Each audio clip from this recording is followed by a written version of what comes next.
Hello everyone, welcome to my channel vibe with Sonali. না, আজকে কোনো ব্লগ ভিডিও বানাচ্ছি না। আজকে এই ভিডিওটা হতে চলেছে একটা রেসিপির ভিডিও। আমার মা কিভাবে আলুর দম বানায় সেটাই দেখাবো। এখানে সেদ্ধ করা আলু এবং কুচি করা পেঁয়াজ রয়েছে। তেলের মধ্যে দিয়ে দেবো এক এক করে আলুগুলো। এবারে দিতে হবে পরিমাণ মতো হলুদ।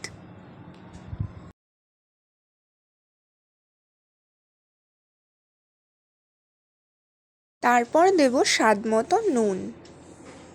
এবারে আলুটা হালকা ভাজা ভাজা করে নিয়ে আমরা আরেকটা পাত্রে তুলে নেব। ওই একই কড়াইতে তেল দিয়ে তেলটা গরম হয়ে এলে আমরা পেঁয়াজটাও ভেজে নেব।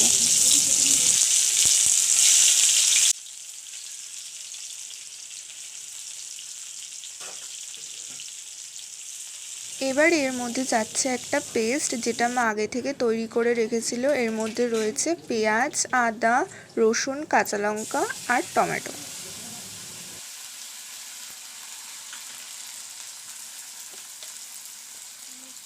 এরপর এর মধ্যে দু রকম মশলা দেওয়া হচ্ছে। প্রথমে দেওয়া হলো ধনের গুঁড়ো, তারপর জিরের গুঁড়ো।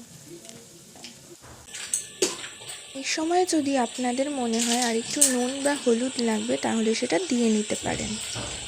তখন হলুদটা কম হওয়ার কারণে আরেকবার দেওয়া হলো। এবারে যাচ্ছে লঙ্কার গুঁড়ো। আপনারা যে যেমন ঝাল খেতে ভালো সেই হিসেব করে লঙ্কার গুঁড়োটা দেবেন।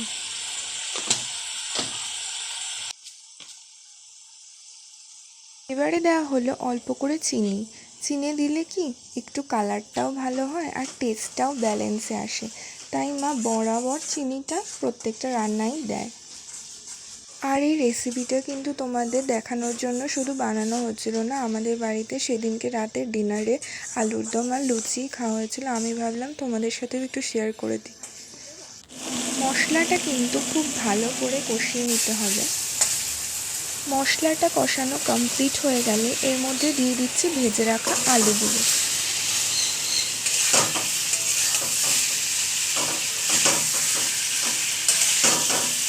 আলুটা দেওয়ার পর আরও একবার সব কিছু মিশিয়ে নিয়ে মাপ মতো জল দিয়ে দেব।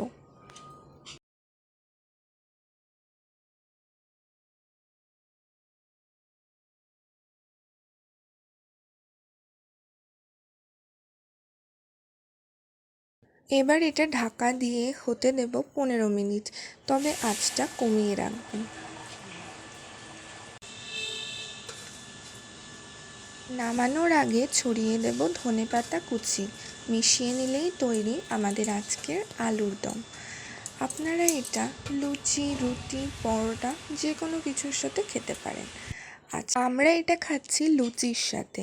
আর আনা হয়েছিল রসগোল্লা। শেষ পাতে একটু মিষ্টি হলে মন্দ হয়। আমার রান্নার বিষয়ে নলেজ খুবই কম, তাই যদি কিছু ভুল বলে থাকি তাহলে কমেন্টে জানিয়ে আমি নেক্সট ভিডিওতে কারেক্ট করার চেষ্টা করব। আর তোমাদের যদি এই ভিডিওটা ভালো লেগে থাকে তাহলে please like, share and subscribe করে দিও। আর তোমাদের সাথে দেখা হচ্ছে নেক্সট কোনো একটা ভিডিওতে। ততক্ষণের জন্য গুড বাই।